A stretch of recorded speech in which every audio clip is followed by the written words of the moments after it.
This is The Unhurried Mama, a space for mothers who are tired of holding it together and ready to actually land. I'm Michelle, and I'm a mom, a writer, but not an expert. I'm here as someone still figuring this out, doing it my way, and refusing to pretend it's perfect. Every week, we sit together and untangle one piece of the parenting knot. No tips or fixes, I promise.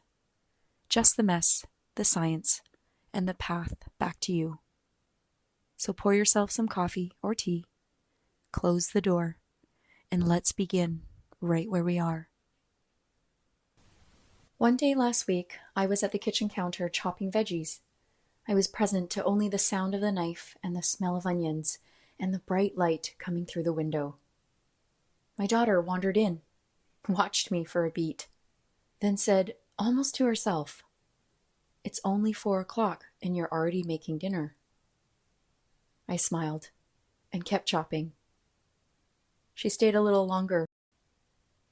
"You seem more relaxed, like in general, compared to a few years ago." She's 12. I didn't say much. I just let it settle into my chest and stayed with the vegetables and the light. I've been mulling over what she said ever since, though. She named something I had been living my way toward for years without ever being able to see it from the inside. That the work was working, that the choosing was compounding, that something had genuinely, quietly, irreversibly shifted. She could see it from 2 feet away. I had been too close to it. This is the last episode of the season. I want to tell you how I got here. The real version, not the one that opens with wisdom. The one that starts in a bathtub. For years, I built something I was genuinely proud of. I was a senior leader in a network marketing company. I had a team, a following, a reputation. I had held up products in hundreds of photos with my eyebrows raised and my mouth in a huge, open smile. And if you had asked me then, I would have told you it was real. And parts of it were. The creativity, the connection, the genuine belief in what I was selling. But underneath the genuine was something frantic. Something that needed the next award, the next milestone, the next piece of recognition to prove that this time, finally, I had done enough to deserve the space I was taking up. I burned out, came back, burned out again. I told myself I was building something for my family, and I was. But I was also building a persona I had to step back into every single time I picked up the product. Eyebrows raised, smile wide, the energy that said, "I have it together. I am the person you want to be." I've been wearing it so long, I'd stopped noticing the weight of it. Stopped noticing I was performing something instead of living something. And at home, behind the camera, in the evenings when the cortisol had nowhere left to go, I was someone else entirely. The rage had to go somewhere. It always does. It was September 2021. My daughter was 7. We had spent the day at the neighborhood block party. Full sun, with neighbors and kids running in every direction. The best kind of exhaustion that comes from a day of too much good all at once, if there is such a thing. She was done. Her nervous system was done. Her little body was asking to be horizontal and left alone. I made her shower anyway. I undressed her fast while she protested, picked her up and put her in the bathtub, and she was already shaking her head, already crying before the water even ran. I was locked into something I couldn't name and could not stop. Some grip on the agenda that felt, in that moment, like the most important thing in the room. She needed to be clean before she got into her bed. That was the rule, and I was going to enforce it. My patience was gone. I towered over her and grabbed her arm to pull her toward the faucet. She pulled 3 and coiled away from the water. I grabbed the plastic cup from the ledge and started splashing water onto her body. I can go back to that moment in an instant. The rushing sound of the faucet was loud, but what pierced through it, what pierced through me and the whole bathroom, was her voice. The crying that turned into hyperventilating, the desperation of it, beyond tired or upset, something closer to terror, her crying plea for me to stop. I didn't stop. She fought me at first, and then she just went somewhere else and went limp. Her eyes found a spot on the wall and stayed there, and I watched her fall to her knees in slow motion, her cry opening into a wail, into the air above, cheeks flushed, eyes scrunched shut, tears rolling down her face and chest and mixing with the bath water. Her little body so still now except for the sharp inhales. In and in and in, like she couldn't find the bottom of the breath. I finished, shut off the faucet, lifted her out by her underarms, and placed her on a towel and wrapped her up. Her breathing slowed. The tears also slowed. She wiped her face with the back of her hand. I carried her to bed, held her until she stopped shaking, then sat on the floor beside her bed with my chin resting on the mattress and watched her breathe. The contrast of it just flooded me. This angel, sleeping, cheeks still flushed, one arm thrown above her head, her whole body released into something safe now. And what I had just been in that bathroom. This wasn't the only time the rage had pushed through and overridden everything. But it was the worst of it. Everything concentrated into one night, and I couldn't explain it away. How could you? Look at her. Look at her sleeping there. How could you hurt her like that? You promised. You promised you would never lay a hand on her the way your parents did with you. And now look at you. I was the child who was hit. I had made that promise young, in my own body, without ever putting words to it.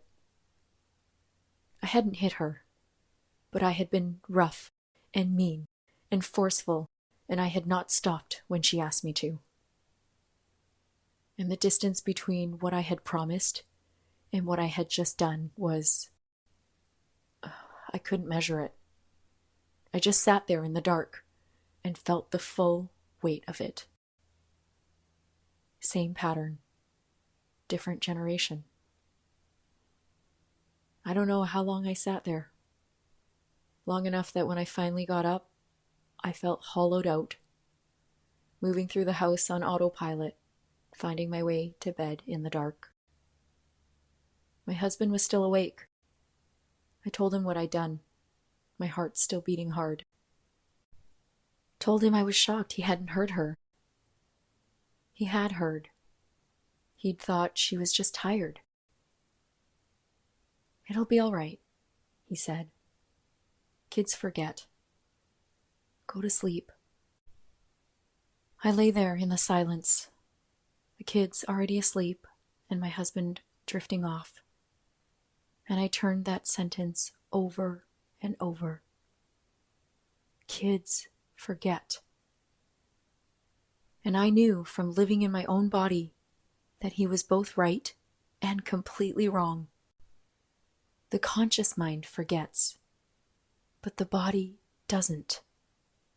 The body holds everything, every moment of feeling unsafe, every time the person who was supposed to protect you became the thing to survive. I had spent years learning that, sitting with what my own body had been carrying since I was small. I was not going to build that in her, even if she never remembered why. I couldn't fall asleep for a long time. I sat on the edge of her bed the next morning. She was still lingering in sleep. Hair messy, one arm thrown above her head, same as always. I waited until she woke up and I stroked her face, and I told her that the person from last night wasn't who I really was, that it had scared me, and that I was sorry. She nodded like she heard me with her whole body, not just her ears. What I felt in my gut that morning wasn't a decision or a plan or even a clear thought. It was more like something settling into place after a long time of being slightly off-kilter. The way a door finally closes flush when the house has shifted enough. Something has to change at the root, because I could feel in my chest, in the specific weight of that morning, that I was going to lose them. Not to anyone else, but to the version of me that couldn't stop. And that was the one thing I could not live with. That morning on the edge of her bed was the first time I stopped bargaining with a problem and started looking at what was underneath. Nothing changed overnight, but something inside me was fundamentally different. Something had broken open, and I stopped trying to seal it back up. That was 2021. What came next took another 2 years. I didn't leave the business in a single clean decision. It unraveled, slowly at first, then faster. Post-COVID, it got harder. The energy to keep reinventing every 6 months, to show up with a smile wide and the content fresh when my cortisol tank was already scraped dry. I didn't have it in me anymore. I could feel things slipping, and I couldn't find the grip. And the harder I grabbed, the faster it went. And then, more than a year after the bathtub, the top leader on my team wanted to attend leadership conference for the first time. She had never been. And I wanted to make it the best experience possible for her. And honestly, some part of me that hadn't finished healing yet wasn't quite ready to let the dream go either. So I went back. We walked into a room full of people operating at full capacity, and I felt the pull of all that momentum moving through me like it used to. The company was planning a summit for senior leaders only, the next tier, and what you might call the inner circle. And the wound in me that hadn't finished its work thought, I want to be in that room. Not because the business needed it, but because some older, unresolved part of me still believed that being deemed worthy enough for that table would finally feel like enough. That if the right people decided I belonged, maybe I could stop deciding it for myself. It doesn't matter what the industry is. The hunger looks the same. I let the possibility of what could be override what my body already knew. There was a moment, standing in that room, when I felt my body do something I'd been practicing for over a year. It sent up a flare, quiet but clear. The same signal I had been learning to trust. And I watched myself smile at the person next to me and let the noise of the room swallow it whole. I knew what that flare meant. I'd felt it enough times to know. And I kept smiling. I told myself I was doing it differently this time. Unattached to the outcome. Just trying. This is growth. I overrode my own knowing and dressed it up in the language of evolution. I burned out chasing that next level. Didn't make it. And the following month, I finally sat with myself long enough to stop running. To stop letting my mind call the shots while my body paid the bill. to ask for maybe the first time without immediately answering it. What do I actually want? The answer came slowly, and it kept changing, which I understand now as the nature of being someone who needs the work to mean something beyond the number. The path has morphed, but the direction has stayed. I still do the business. I'm just not run by it anymore. That difference lives in my body more than it lives in any explanation I could give you. But the first morning I woke up and felt it, really felt it, was the morning I noticed I didn't need to check my messages the second my eyes opened. That nothing would fall apart if I didn't. That I could take a full Sunday, take more than 24 hours to get back to someone, and I wouldn't lose their trust. That I could ask, before I engaged with any of it, do I actually want to do this right now? And then move from there. Before, I didn't even pause. My mind said, you have to, and my body just went. No check-in, no moment of choice.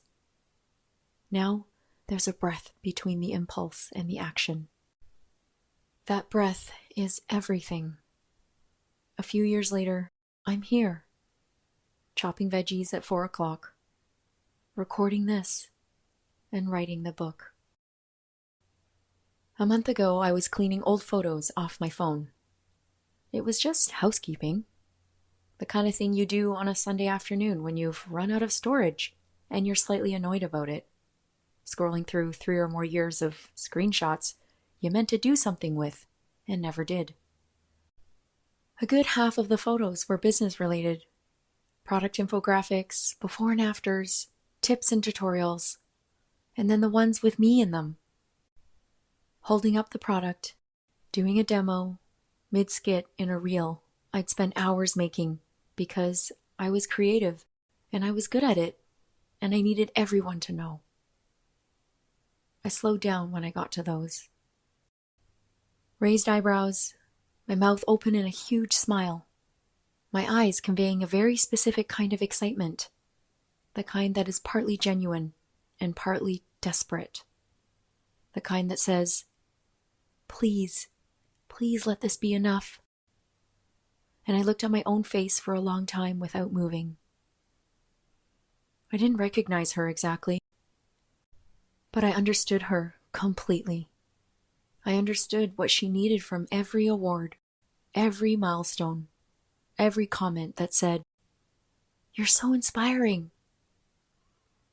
I understood why she couldn't let herself feel it when it arrived. Why the bar kept moving the moment she touched it. The proof she was chasing was never going to come from the outside.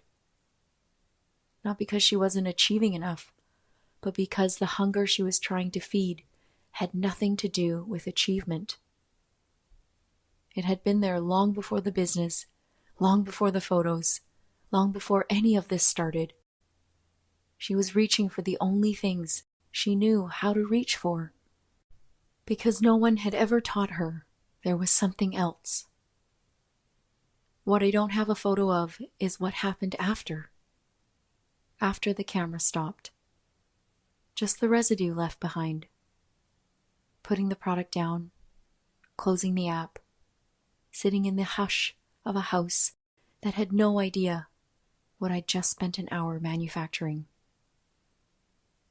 I put down the phone and felt the sofa around me. The stillness, the absence of urgency. And I thought, this is what she was building toward. She just didn't know yet how much she'd have to let go of to get here. Some mornings I sit at the dining room table with my lemon ginger tonic, and the sun comes through the big window and lands on my face. And I look up at the blue sky and the clouds and whatever birds are flying by, and I just exhale. Not because everything is solved. We are nowhere near financially where I had hoped we would be by now. The path is still unfolding, and I don't always know where it's going.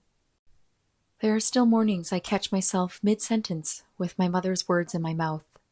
Still days when the old urgency kicks in and I have to feel my way back to myself, like finding a door in the dark. But I don't spend a single second of those mornings wishing I could trade them for what I had before. Not 1 second. Even with more money, even with the awards and the recognition and the image intact, I would not go back. Because I am present now in a way I wasn't before. I move at my own pace. I chop the vegetables at 4 o'clock because I want dinner on the table by 6 and I want to enjoy making it. I check in with my body before I say yes. I know, most days, the difference between what I want and what I've been conditioned to perform. And that knowing, even when it's inconvenient, even when it costs me something, feels like the truest thing I own. A few days after my daughter told me I seem more relaxed, I asked her if she remembered the night of the block party in September 2021. The bathtub and the way the evening went down. She shook her head. Nope, none of it. And then she said, in that wise and mature way she embodies so easily, that what happened that night had more to do with me than with her, with my shame and the lessons inside it for me. She meant the work that was mine to do. I didn't say anything for a minute, just sat with what a 12-year-old had just handed me without even trying. She's been watching the whole time. I don't know if she understood what she was handing me when she said it, but I did. Because I had lain awake that September night with my heart hammering and my husband's voice saying, "Kids forget." And I had known, somewhere underneath all the shame, that forgetting was never the point. The point was who I was going to choose to become before she woke up in the morning. She didn't remember the bathtub. She noticed me in the kitchen at 4 o'clock. That was the evidence.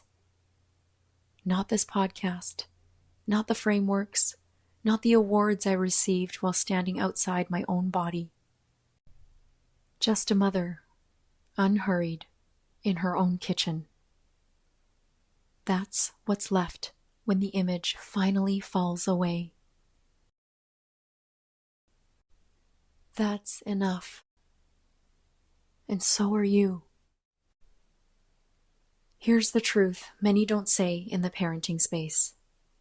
At some point, the work stops being about your kids.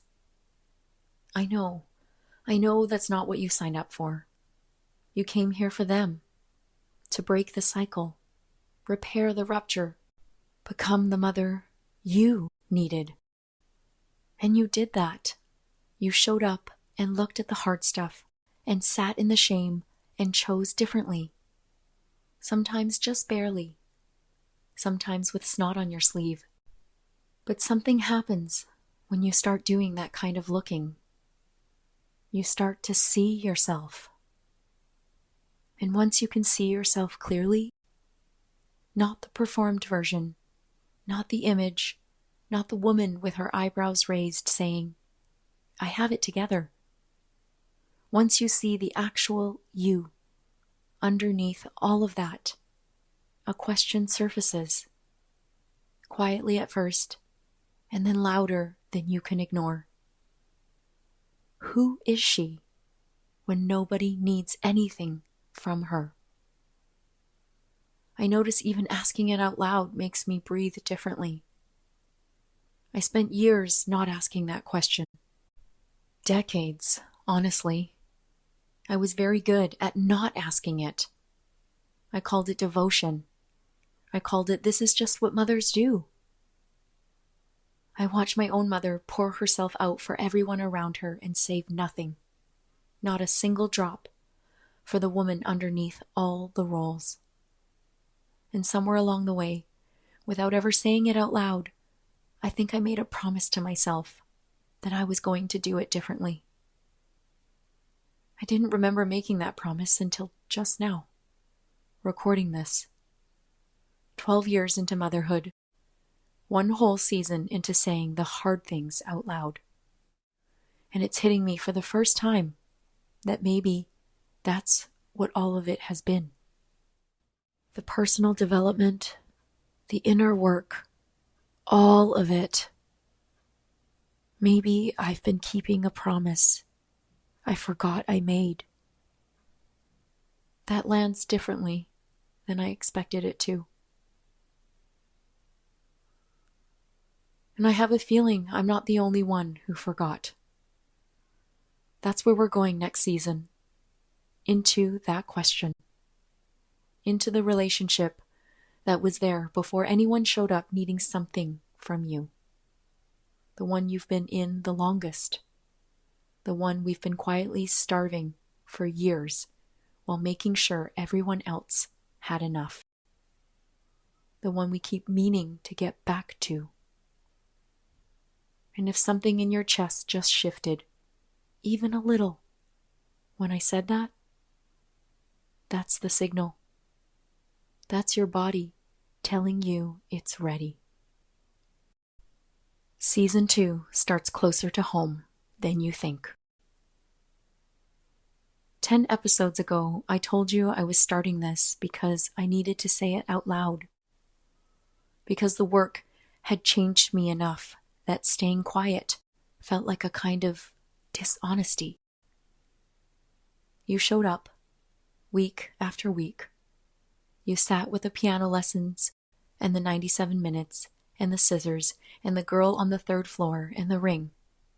And you let it land. You didn't look away from any of it. That took something, and I don't take it lightly. If this season handed you language for something you've been carrying without words, that's enough. It gave you one moment of recognition, one permission slip, one morning where you sat on the edge of your child's bed and chose differently. That's the whole point. You don't have to have it figured out. You just have to keep looking. That's all this ever was. One last question before you go. Where in your life are you still performing an image you've outgrown? You don't have to answer it today. You don't have to do anything with it. Just let it rise to the surface. Let it come up from wherever you've been keeping it and place it somewhere where you can actually see it, in the light, without rushing to fix it or explain it away. Because the gap between who you're performing and who you actually are, that's not the evidence against you. That's the door. That's where the next season of your life is already waiting for you to walk through. You are allowed to put the image down. That's actually where we're going next, into what's underneath it, the relationship that was there before anyone showed up needing something from you. It's the conversation nobody's having out loud. We're going to have it. One more thing before I go. This is the last episode of Season 1, and I just want to say thank you for being here, for listening all the way through this one.